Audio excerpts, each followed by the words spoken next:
This is Dr. Harris, and I'm going to go over some of the topics that we're going to cover on Exam 2, and I'm going to actually show you the simulations that were discussed earlier in the semester with the memory elements. Firstly, what I would like to say is the material is going to focus mostly on Chapter 3 and Chapter 4. When you click on the Chapter 3 links, you have the PowerPoints for our chapter from our book and some PowerPoints from another book. If you look in the Chapter 3 PowerPoint from our book, we're only covering up to about slide 21, and slide 20 is the most important.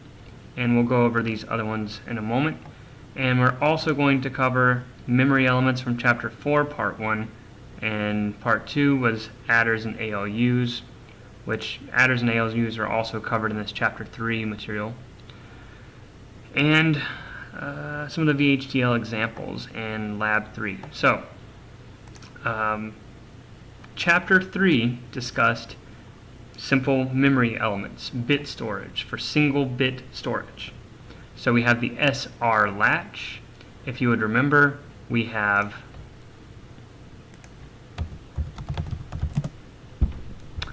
the SR latch here has two inputs, S and R, which stand for set and reset. Here's the truth table for this. If you have a 0 on both S and R, you're going to store whatever bit is in storage. If you have a 1 on your reset, then you're going to store a 0 on your Q. If you have a 1 on your S, or your set, you're going to store a 1 on your Q. And this truth table is actually a little incorrect. If you have a 1, 1 for both set and reset, you don't get 0. You get an invalid state where they oscillate back and forth very quickly, and you can't really fix that. So what we're going to do is try to prevent ever going into this 1, 1 state. And the way that we've done that is we added this level sensitive SR latch. So we have this regular memory element here, and we have these AND gates involved. Now if you would remember, 0 and anything is always a 0.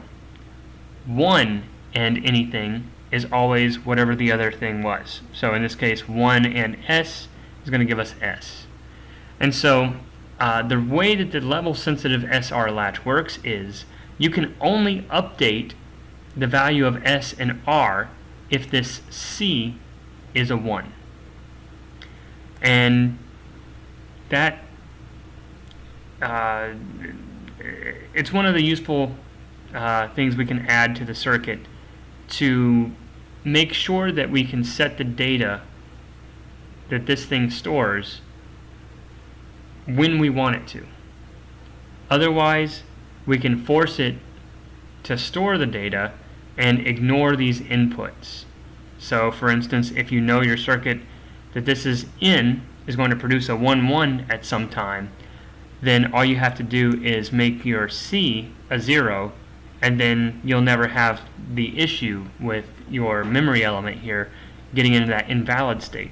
Because if the C is a 0, neither of those inputs for S and R get forwarded here. So another thing we can do to fix that problem is we can put an inverter between S and R. This way you cannot possibly have the state of 1, 1 on the S and R inputs. However, that would give you an issue because without the clock input here, or the enable input here, you wouldn't really be able to store data very easily. So what we have is we have some value on your data input, and while this C is a 1, this data gets stored and is output on Q. For instance, if I have a 1 for my D, that means I have a 1 for my S, and that will set this latch, putting a 1 in my Q. If I have a 0 for the D, that means I have a 0 for the S, a 1 for my R, that means I have a 1 for my R1, and that stores a 0 on my Q. This is only valid whenever this C or the enable is high. If that's low, then it doesn't matter what I put on the input of D. This is just going to continue to store whatever had been previously loaded in there. So, if I find here, the D latch is probably the next page. Oh, the gated SR latch. That's fine. We could talk about that. The gated SR latch is the one we were just discussing. If the enable is a 0, then nothing forwards. The D latch is right here, and so if the enable is 0, then it stores whatever is in the memory element. If my D is a 0 and the enable is a 1, then I'm going to store a 0 on my Q, and if my D is a 1 and my enable is a 1, then I'm going to store a 1 on my Q. This looks a little bit different than the one in our slides. All they've done is just flip it on one axis, so it is the same circuit, so don't worry about that. So once we get the D latch, that's somewhat useful, but we can use two D latches and an inverter, and we can build what's called a flip-flop. Flip-flops are very useful because they can only be triggered one time on the edge of the clock input, and I'm going to show you a simulation of this. So this is a setup of two D latches. One of them has the inverter going on the enable pin. In this particular case, we have a set and reset pin as well. I'll use those later, but just know that this connects directly to the S and the R. It ignores the enable. But we're not using them in this circuit. We're not using the Q not in this circuit, so for the moment you can ignore those things. So the way that the D flip-flop works, which is what this particular circuit is, my input is over here. I've got this blue probe. I've got this red probe here to show the enable value of the first latch. I have this other red probe to show the enable of the second latch. This will be a blue probe to show you the signal inside the flip-flop. So this will never actually be on the output. The actual output of the flip-flop is here. So while I have a 1 on my clock input or my enable input, that forces this first D latch to be disabled, meaning I can put whatever I want on the inputs and nothing gets forwarded to the output of this particular latch. This 1 does, however, enable the second latch. So that means that whatever this value is gets forwarded to the output. So that works pretty well.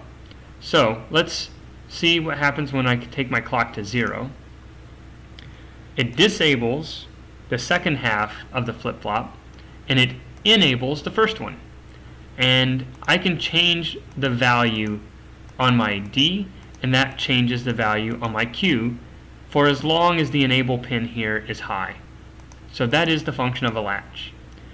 Now, the key part here is this is a rising edge flip-flop. And what that means is whenever my clock goes exactly the moment that it goes from 0 to 1, it forwards this value. This value is forwarded to the center, so it forwards this value to the output, and it stores it. So let's watch that happen.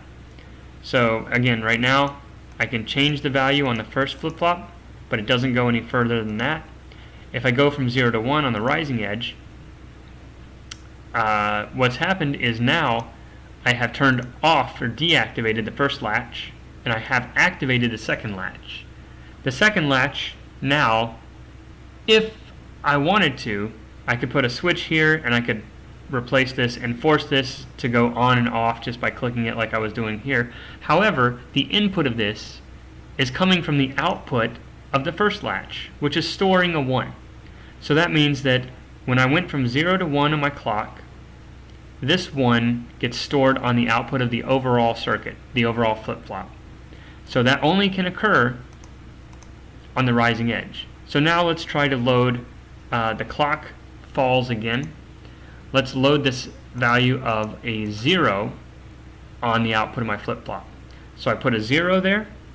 On the input of the flip-flop, I click from 0 to 1 on my clock, and on that edge, the 0 gets forwarded all the way through, and now I can change the input and wait to see the next clock edge before it will change and be forwarded all the way through. So again, right now I've got a 1 on my clock. I can change the input on the flip-flop, nothing happens. If I instead have a 0 here, again, I could change the input all I want, but the output of the flip-flop will not change. The only thing that's going to make that change is if I go from a 0 to a 1, and instantly it will change that, and again, it ignores the input. So this is a rising edge because it catches the data and puts it on the output only when it goes from 0 to 1 on the clock pin. If I reconfigure which one of these flip-flops gets the inverter on the enable pin, notice that this one is the first, on this one it's the second. So this now is a falling edge. It will actually catch the edge of the clock whenever it goes from a 1 to a 0. That's when the data will get forwarded to the output. So for instance, at the moment I have a 0 on my clock, and that means the first latch is disabled.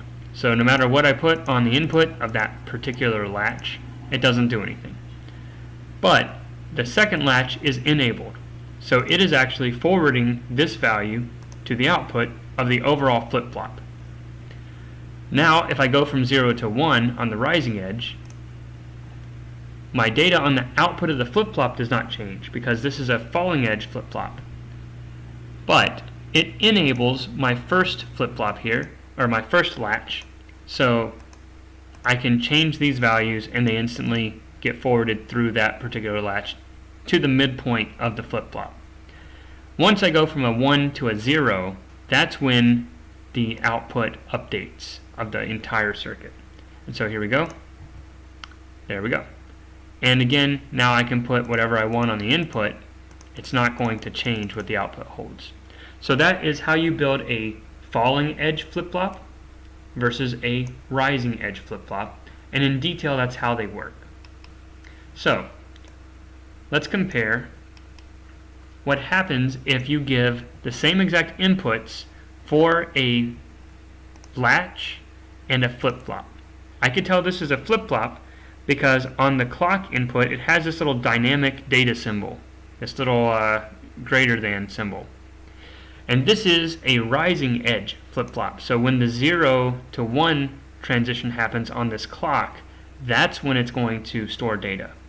So if you notice, right now the clock is a 1 and the data just went to 0. And the D latch is just doing whatever it wants to do.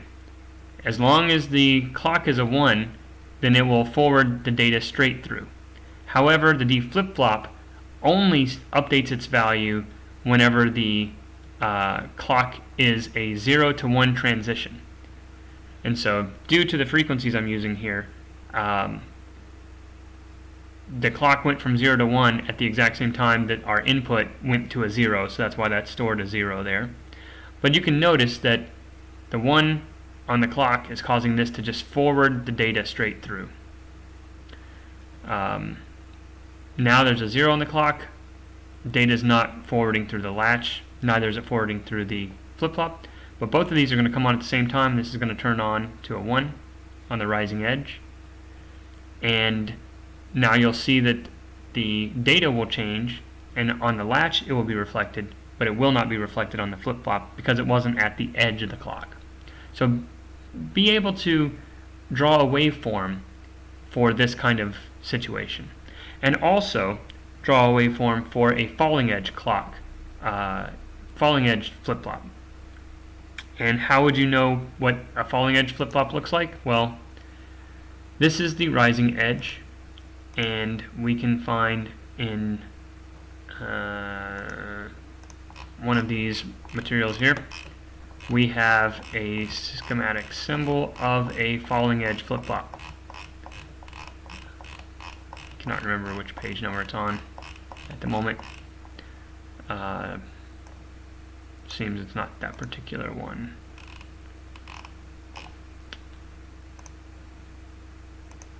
Chapter 4, Memory Elements.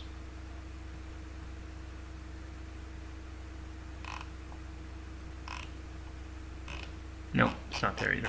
Well, we can Google it. So,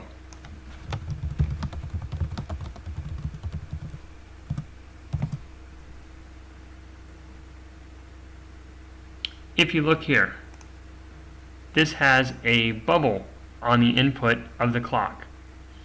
That means it's a negative edge-triggered flip-flop. So, that's how you can tell the difference between positive and negative edge-triggered flip-flops. Now, we can build a lot of really useful things with flip-flops. So on their own, they're fairly useful for just storing one bit of data. One thing that we can do, which I've simulated here, is we can build counters.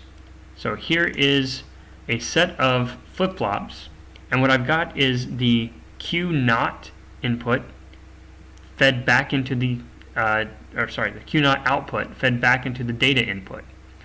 So, on the rising clock edge, let's imagine we have a 0 on our data. Rising clock edge, that loads a 0 into our latch. So it forces our Q to be 0.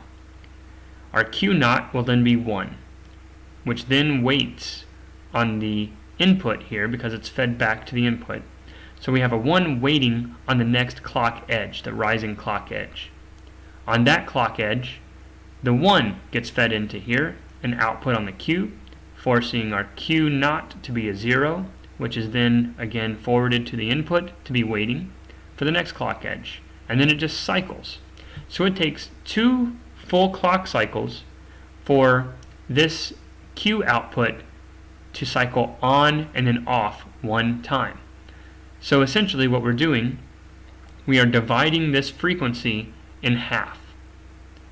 If I then take the output of our Q0 here and then feed that into the clock of the next flip-flop set up in the same orientation, we end up getting this signal divided by 2, which is the main clock signal divided by 4. So for every one of these we put in a line, and this is called an asynchronous counter, what we're getting is a power of 2 division. So this is 2 to the 1, 2 to the 2, 2 to the 3, 2 to the 4 division of our original frequency. So we can use this as a clock divider.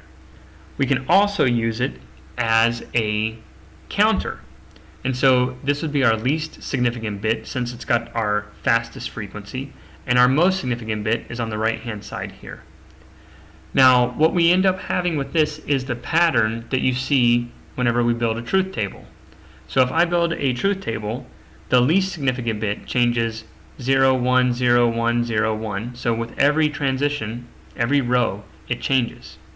The next bit changes half as often. So the frequency is less. So if I were to do a truth table, it would have 0, 0, 1, 1, 0, 0, 1, 1, respectively, going down the rows. If I then go to a third bit, it changes half as often as the previous one. So I would have 0, 0, 0, 0, 1, 1, 1, 1. And then again, if I do the most significant bit of a 4-bit number, it's 0 for 8 rows, and it's 1 for 8 rows.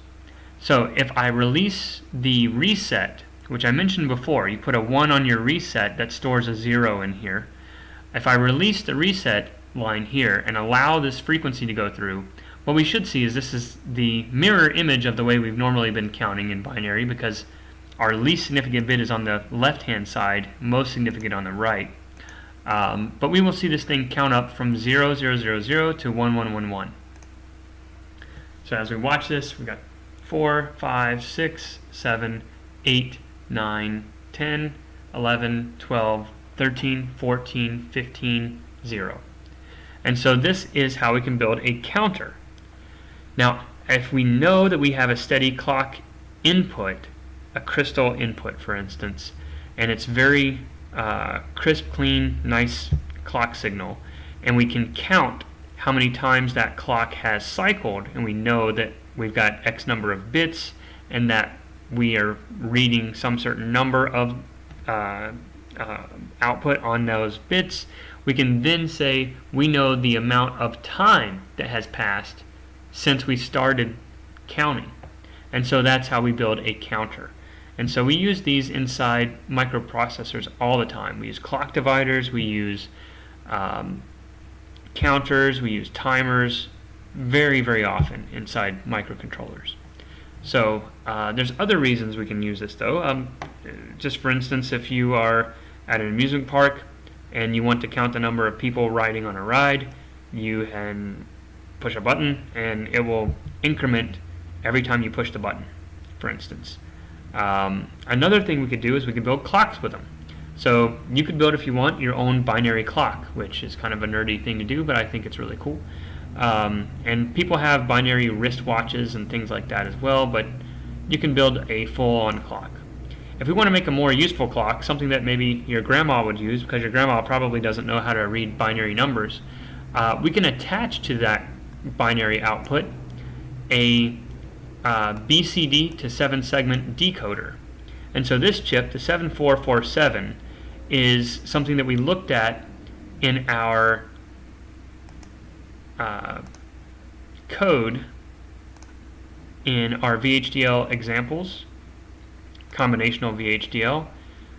If you would remember for our Lab 2, I said the code for the majority of Lab 2, which was a 7-segment decoder that could count from 0 to F, was found in this particular slideshow. And if we look,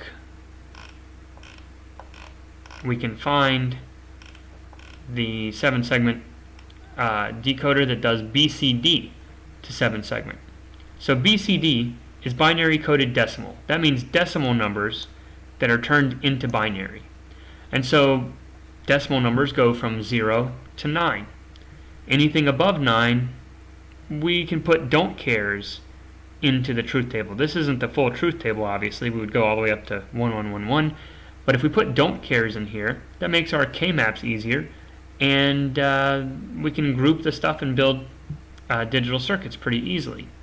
And that's actually what we get whenever we use a 7447 chip. So the 7447 chip, when you give it a 0, it displays a 0 on a 7-segment display. You give it a 1, it displays a 1, and so forth, all the way up to 9. After 9, it basically gives you kind of gibberish. So you can see this is a useless character to display on an alarm clock, for instance, as with 11, 12, 13, 14. So everything above 9, it doesn't work. Well, if I have this counter here that, wrong one. If I have this counter here that counts up to 15, let's see what happens. We've got 1, 2, 3, 4, 5, 6, 7, 8, 9, gibberish. So what we're looking for is we want to make the circuit that generates the values that go into the 7447 decoder chip. We want to make sure this circuit never goes above 9. So we can do that in a couple of ways. Well, I could sit here and I could watch until it reaches 9, and I can hit my reset button here. So 9, reset. And then allow it to start counting again on the next clock edge. I can reach up to 9. I can click it again, reset, and let it start counting again on the next clock edge. But realistically, I don't have time to sit here all day clicking this every time it goes to 9. We can build a circuit that does that for us. And that circuit is called a decoder. We want to decode the number 10 because we want the display to display every number 0 through 9, And when it detects the number 10, we want it to reset itself to 0. The way that we do that is we look at these bits. So I've added this 4 input AND gate, and what we're going to do is put the inputs in here that will give us our value of 10. So for instance, if I rename these to match something that's on a truth table, for instance, we would have A, B, C, and D, and these would be our bits. Most significant bit is A, least significant bit is D. And we can match that to the truth table in our 7-segment display we were just looking at in here. Here we have A, B, C, and D inputs. W3, W0, all that, ignore that. It's A, B, C, and D. And so when I want to reset at the number 10, the number that I'm looking to reset on is 1010, starting with my most significant bit. So 1010 equals A, B naught, C, D naught. So I could put inverters in here and just attach it to A, put an inverter there for B naught, C, put an inverter there for D naught. However, I already have the inverse of those values, because what I do is I just attach my A, I attach directly to the output of my flip-flop here. So my Q goes directly to A for this flip-flop. The next one, B naught, instead of connecting this to B and then going through an inverter, I've already got the output of B naught. That's on my Q naught here. So I connected this one to the Q naught pin. Here, again, C is not inverted, so I just connect directly to C. And then my D value is inverted, so I'm going to connect it to the Q naught of that particular flip-flop. So what should happen whenever the simulation starts, my clock signal will start ticking off. It will start counting up from 0, and it will display on the 7-segment display 0 through 9, and just for a fraction of a second you're going to slightly see a bit of a glitch. You're going to see 10, or rather not 10, but you're going to see the thing for 10 here is going to pop up, and actually what's going to happen is it pops up and it actually looks like the number 8 because the 9 hasn't turned off yet. Here we go. So there's 2, 3. You're going to see it for a fraction of a second, but as soon as it detects that value, that initiates this reset, and it loads zeros into all 4 flip-flops, and then we wait for it to count up again. So here's 9. Watch for the glitch. There it was, and it reset it. And so now I can count from 0 to 9 reliably, repeatably, over and over again. And this is very useful because I can use this in my alarm clock, for instance. So we got 6, 7, 8, and 9, and then the 10th will reset it. So watch for the glitch. There we go. Now that glitch happens so quickly that if we built this on a real circuit, you would never be able to detect that. It's imperceptible. In fact, I've got my simulation such that this signal is 100 Hertz. So given the fact that I'm running a whole bunch of different software here, and I've got 100 Hertz here, and I've slowed down my simulation, you can just still barely see the glitch. But in reality, if we built this circuit, you would never be able to perceptibly see that. So I can count from 0 to 9. Big whoop, right? Well, if I build another circuit that counts from 0 to 5, and on the 6th count resets, I can build something that can count tens of minutes on an alarm clock. Because, you know, we go from 0 to 5, we go from 00 to 59, and then the next increment resets both of those. And so that's what I'm doing here. So if you notice, again, let me rename these values. This will be our A input, most significant bit. Can't call it A, I'll call it W. So here's W. This will be our X. This will be our Y. And this will be our Z inputs. And the value that I'm looking for here, if I want to count from 0 to 5, I want it to reset itself at 0, 1, 1, 0. So that's 6. And that would be W naught, X, Y, Z naught. So again, I use a 4 input AND gate. For my W naught, I'm tying that to my Q naught value here of my W. My X, I tie directly to my X output. Y, I tie directly to my Y output. And Z, I tie directly to my Z naught output, the Q naught on that one. And so if you watch the numerical display, again, you will see the value 6 display for a short period of time, but that triggers the reset. And again, if I put a 1 on my reset, it loads zeros into this. Once I load zeros into these, I can start counting again on the next clock cycle. And so that glitch is actually important. You have to detect that glitch to reset yourself. So now I can count from 0 to 5, I can count from 0 to 10.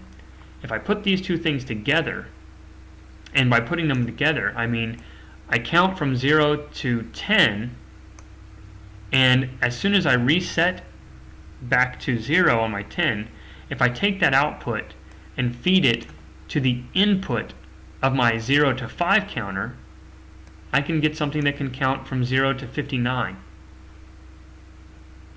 So if you watch, the right hand side goes 0 to 9. Once it resets, it increments the left hand count.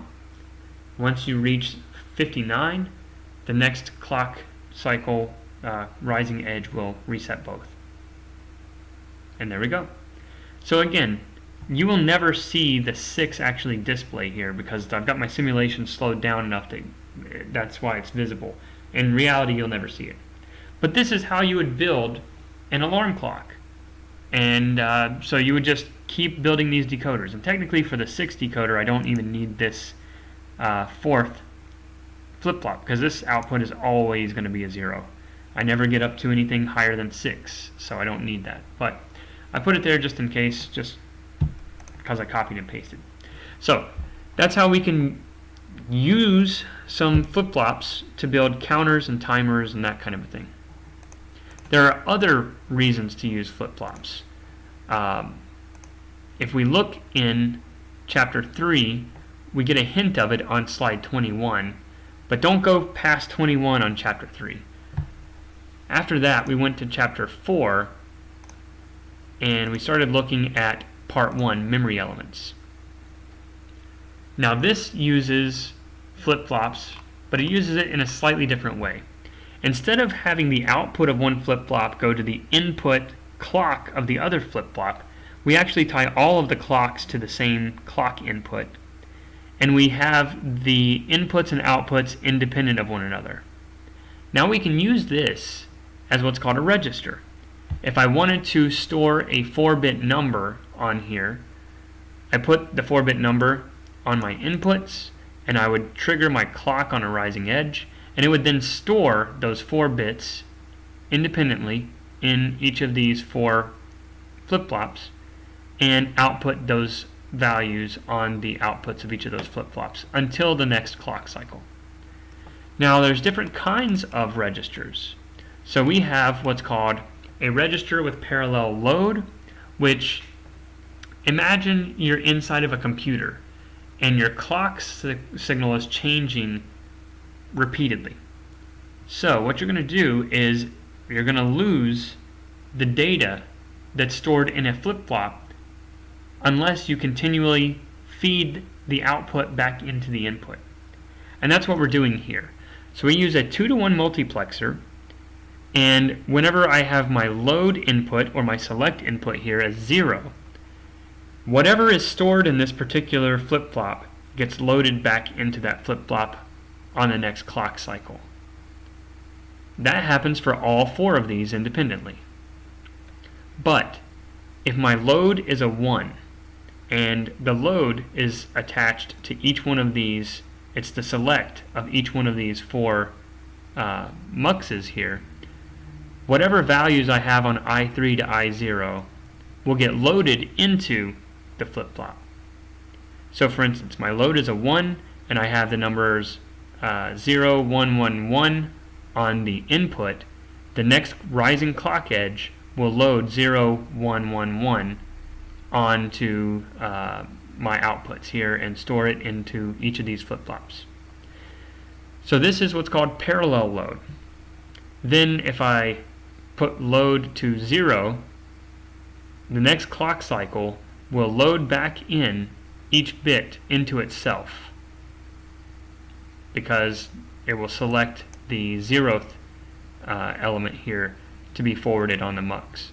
And so I can continually load the same value back in here until I want to load a new value by putting a 1 on the load pin. So this is called a register with parallel load.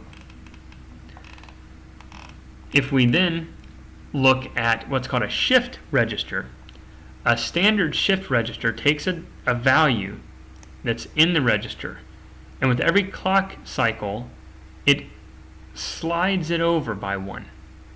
Now you can shift left or you shift right, and so in this case we're shifting right. So one shift, this 1 actually shifts out. If I don't have a pin attached there and I'm not attaching that to another circuit, it actually just disappears into the ether. Poof. And so I move this 0 here, I move this 0 here, I move this 1 there. Now where does this 0 come from? Well, again, I could have a pin called the shift in, which will allow me to put a 0 or a 1 on there, and I can load that value into this side of the register. However, if it's not listed, it doesn't have a pin, then normally just a 0 loads in. So every time I shift right one time, I would load a 0 in here. Or if I have the shift in pin, whatever lives on that shift in pin at the clock edge will get loaded.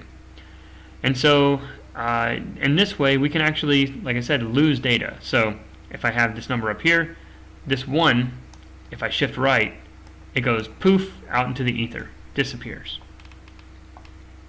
So what if I wanted to build a shift register? Well, again, I could use a mux, and in this mux what I can do is if I put a 0 on my shift right, then I'm just going to be loading the same value every clock cycle back into the same flip-flop. However, if I put a 1 on shift right, it will take whatever is on this pin for each individual flip-flop and load it. So in this case, it does have a shift in pin. So I could have a 1 or a 0 there. And that will get loaded into here. Whatever was on here will get loaded into the next one. Whatever output was on Q2 gets loaded into Q1. Whatever output was on Q1 gets loaded into Q0. So I can shift to the right pretty easily. And then it notes here that this is a shift right, but you could build a shift left in a very simple fashion. All you got to do is take the output, instead of shifting it to the right, you're going to connect it to the input of the other side of this of a particular flip-flop. So again, we could shift right, shift left. What's that even used for? Well, we can use it for multiplication if we do by powers of 2. So every time I shift to the one side, so for instance if I shift left by 1, I got the value 0, 0, 1, 1. If I shift left, I get 0, 0, 1, 1, 0. So that is the value 3. By shifting, I multiply it by 2. For every time I shift left, I multiply by 2. For every time I shift right, I divide by 2. And there's another thing called a barrel shift register.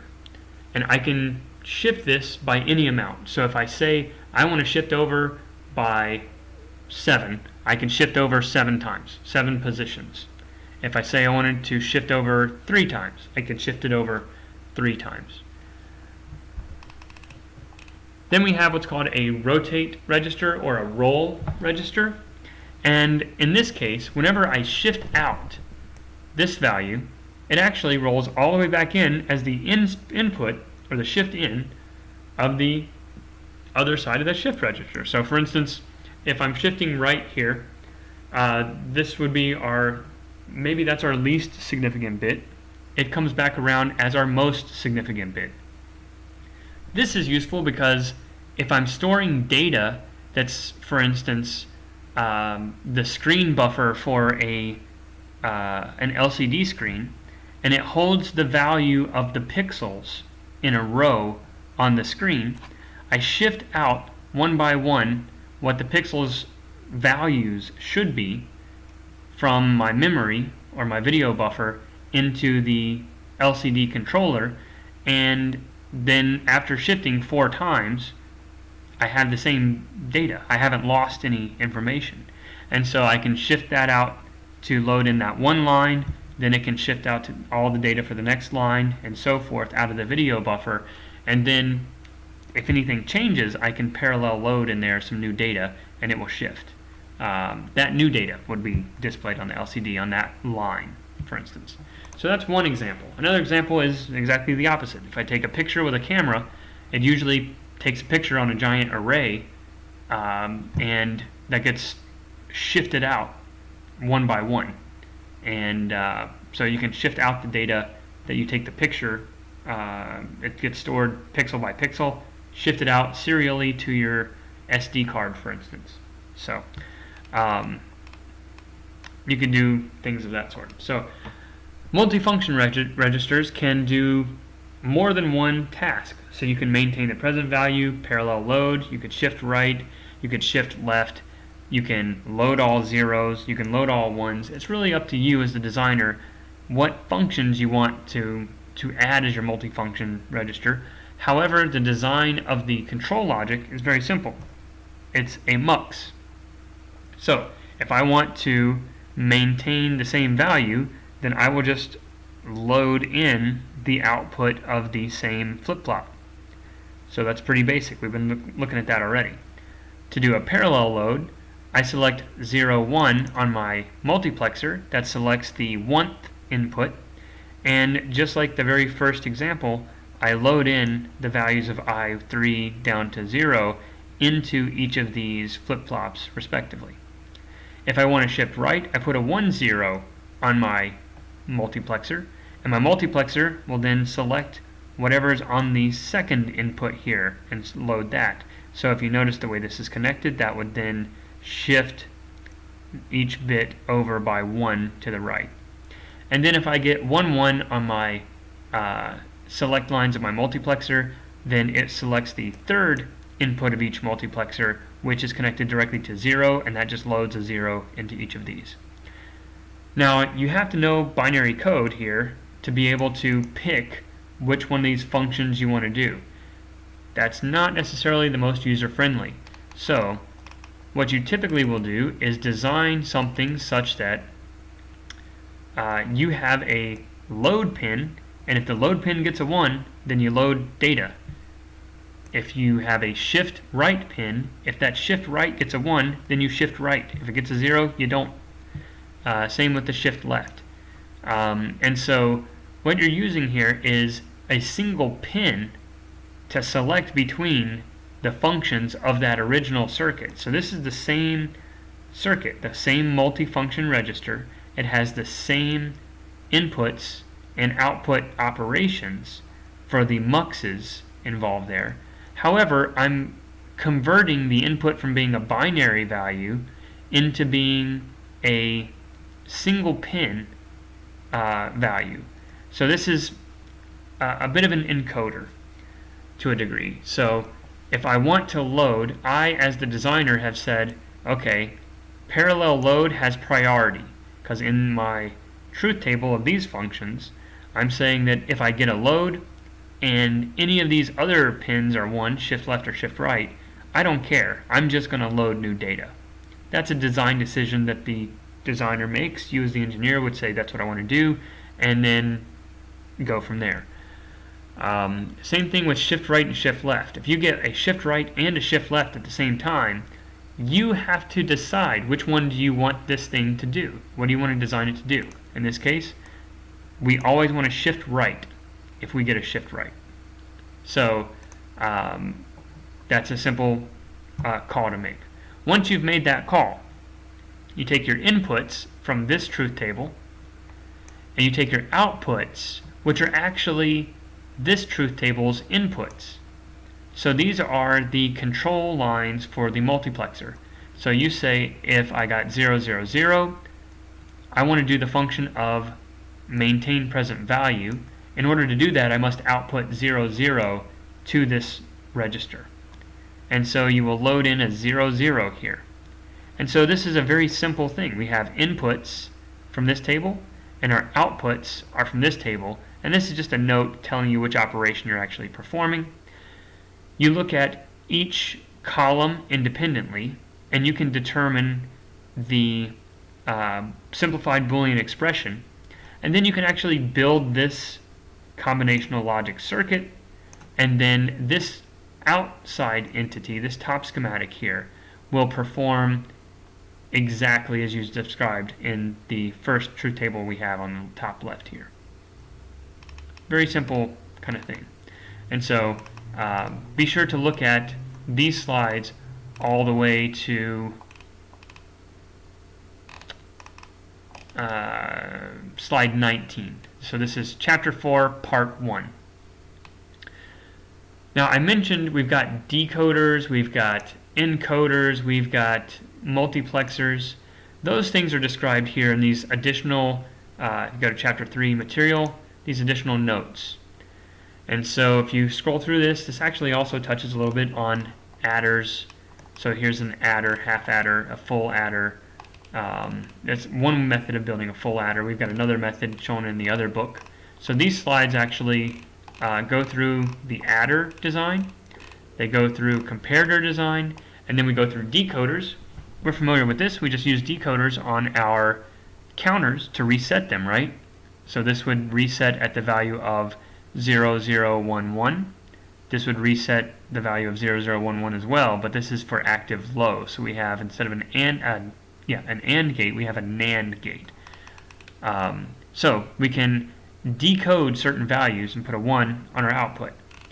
A decoder in general has a binary input, and only one output becomes active at a time, because each one of these pins is decoding a single binary number. So for instance, if I want my 0th element here to turn on, I have a 0, 0, 0, 0 on my input.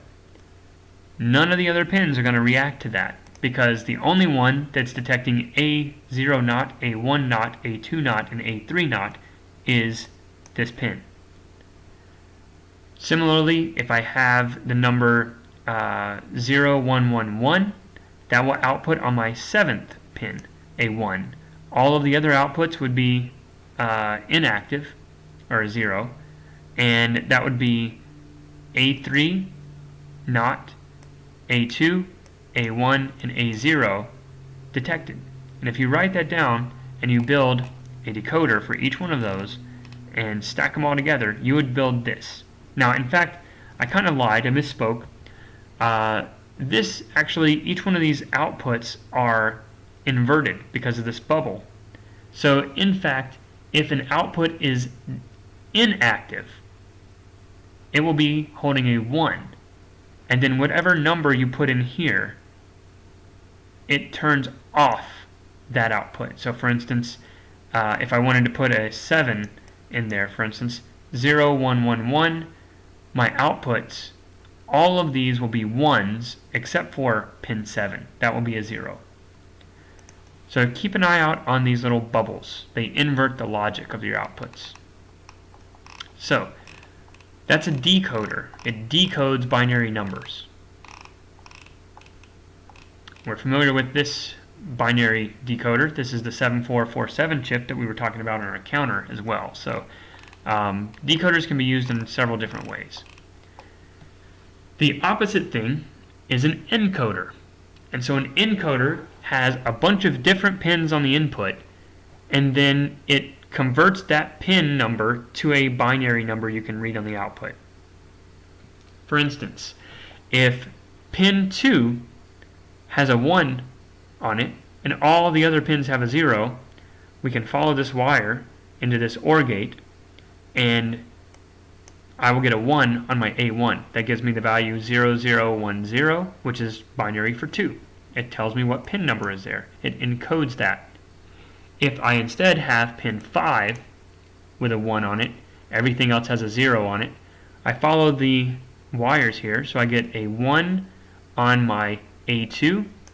I also will get a 1 on my A0. That will give me the number 0101, which is the binary number for 5. So it's telling me that pin 5 is being active. Now, what happens if more than one of these at a time is active? Well, literally, if 2 and 5 are active in this circuit, it'll output 0111, which is not really right.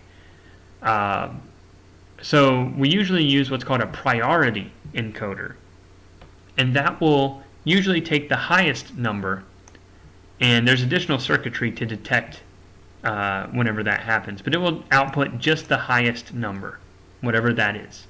So if 5 and 2 are both active, only 5 will be displayed out here. So we will get the number 0101. And again, we can buy chips that do that. We can use these for keypads and other things. So let's look at multiplexers. Now, we've mentioned multiplexers in a lot of different things, but let's go into detail with multiplexers. If I look at a 2-to-1 multiplexer, hey, there we go. Spell it correctly, could work too. 2-to-1 multiplexer means I have 2 inputs, and there we go. So that's not a good AND gate, OR gate. There we go. Let's look at this one. Okay, so I've got 2 inputs, A and B, and I'm going to forward one of these to my output. This is an OR gate here, based on the value of my select line. So for instance, if X is 0, 0 and B outputs a 0. However, X gets inverted, and that puts a 1 on the top AND gate. 1 and A puts A on the output here. So A on the output here, or 0, is going to give me A on my overall output for my 2-to-1 multiplexer. So think about that and how that would work. Try out some values, write a truth table, A, B, and X, and see what the outputs would be. Now similarly, if I have X is equal to 1, then that gets inverted here, and I have A and 0. Anything and 0 is a 0, so that's going to be a 0. My X is a 1, so in this I get 1 and B. Well, 1 and B, the output of that is whatever B is. So B gets outputted to the end of this AND gate, and then I have B or 0, so my output would be B, whatever it happens to be. If it's a 0, it outputs a 0. If B is a 1, it outputs a 1. So that's how it forwards whatever value on my input that is selected to the output. And the symbol you might see looks like this. It might look like that. There's different symbols that we usually use. This is usually a pretty common one. And again, it acts kind of like a switch. The select line tells you which one of the inputs to put to the output. So that's a 2-to-1 multiplexer. What we were just looking at in the slides here is a 4 to 1 multiplexer. So that means I have 1, 2, 3, 4 inputs that might have data on them, and I have 2 select lines.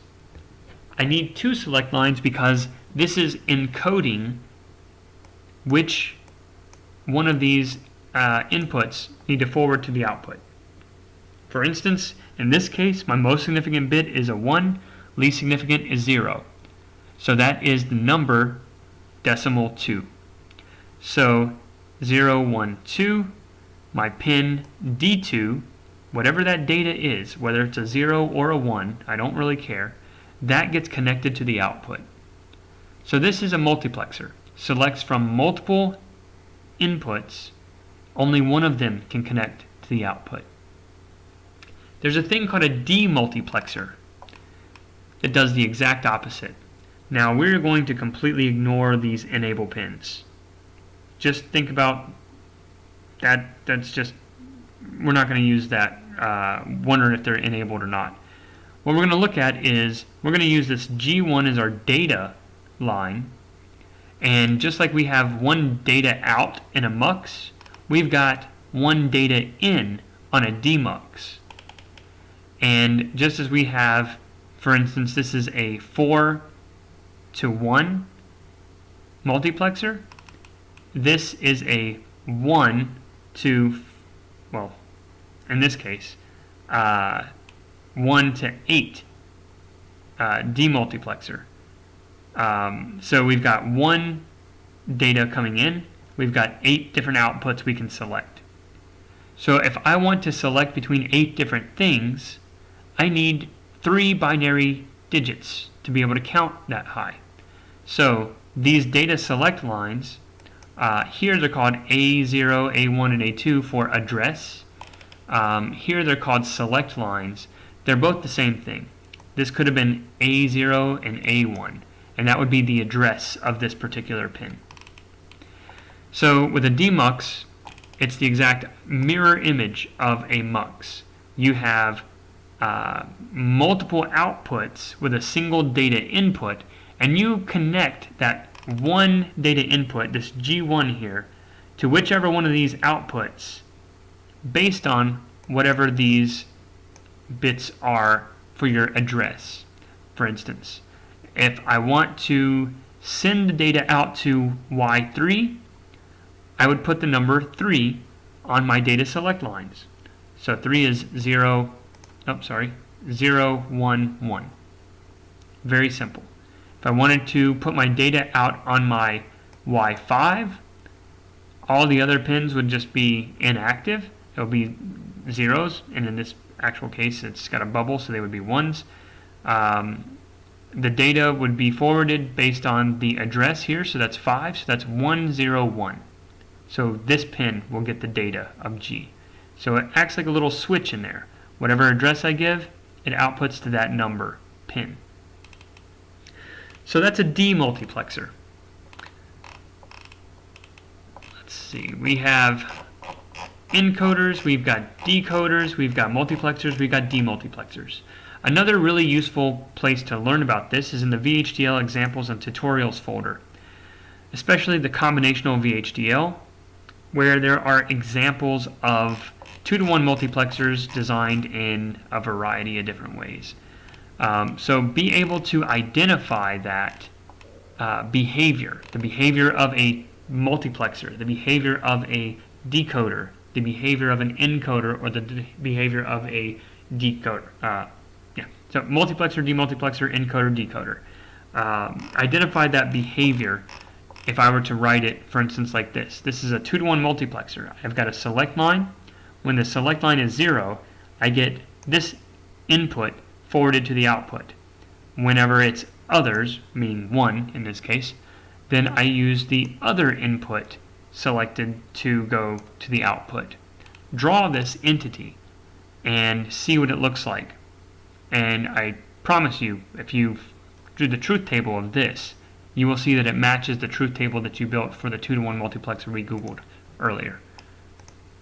So there's all of those things. Let's see, what am I missing here? In chapter 4, we talked about adders and ALUs. So we talked about half adders, we talked about full adders, ripple carry adders. We did a couple of quizzes on these guys. So here's a half adder.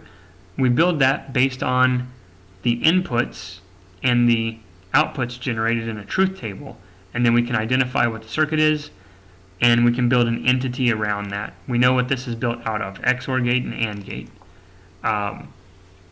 Here, this is a full adder because not only can it add A and B of two different numbers, it can also add a carry in value.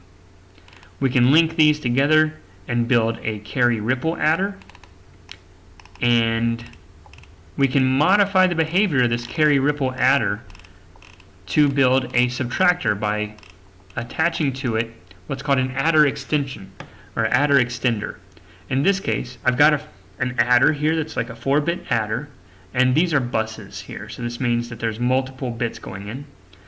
And what I'm doing is I say A plus B naught, so that's the 1's complement of B, plus the carry in, so that would be A plus B naught plus 1, which is B naught plus 1 is the 2's complement of B. So A plus the 2 complement of B, the output will give me the result of A minus B. Very simple. I can actually make that selectable. So I have my adder here, and I can use a 2-bit mux. Sorry, not 2-bit mux, a 2-to-1 mux. And I can select either the value, the raw value of B, to be added to A. If my subtraction here, if this pin is 0, I will select the 0th element in my mux, and I will feed to my C in, or my carry in, a 0, and I just get A plus B. If I put a 1 on the sub, it will actually forward B naught to my B input, and it puts also a 1 on my carry in. So that gives me the A plus 2's complement of B. And so we can go from an example that looks like this, where I have a full 8-bit adder, a full 8-bit subtractor, and then a mux to select which one of those two things to output if I wanted to build something that can do both of those functions. I can actually combine that and get rid of this entire circuit here, this entire 8-bit subtractor, and just use the mux and an inverter to build an 8-bit adder subtractor using this adder extender up here.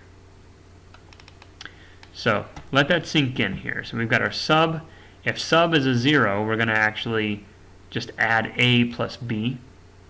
If sub is a 1, it gives me A plus the 2's complement of B, because it's going to select in this mux B naught, 1's complement, plus a carry in of 1. So that's 2's complement. Be able to calculate overflow. So there's two methods. If you have a positive looking number plus a positive looking number, and you get a negative looking number, you've overflowed. So if these two are the same, and that's different. If you get a negative looking number plus a negative looking number, and you get a positive, that's obviously not possible. Two negatives can't make a positive, so that's an overflow. However, if these cases do not exist, there is no overflow. So that's one method. The second method is to watch the carry in and the carry out bit of your most significant bit. So in this case, we do the math column by column. We carry in a 1 to the most significant bit here, and we carry out this 0. If those two are different, then we overflow. If those two are the same, in this particular case, we carried in a 0, carried out a 0, there's no overflow. Or if we carry in a 1 and carry out a 1, no overflow. The method that we used in our ALU that we designed is method number 1. Keep that in mind. And also keep in mind, this is for the addition. So if I did a subtraction and I had to take the 2's complement, then what I'm actually doing is I would take my top number, if that were the A value, the bottom number being B value. For this middle case here, this would be A is positive or negative. It could be signed or unsigned, doesn't matter. If I had said A minus 8, that would then get 2's complemented into positive 8 here, I would have this value added together. So this value plus this value will give me no negative number here. So that will give me a 0. So that looks like I get an overflow. And I will also have a carry out. So that's how you calculate the overflow. Here is an example ALU. If I give you these commands, the operand, and tell you the operation you should perform, you should be able to calculate the binary math. So either A plus B, A times B. If you do A plus B or A subtraction or minus B, be able to calculate overflow, negative, carry out, and a 0 flag, just like in the ALU that we built in our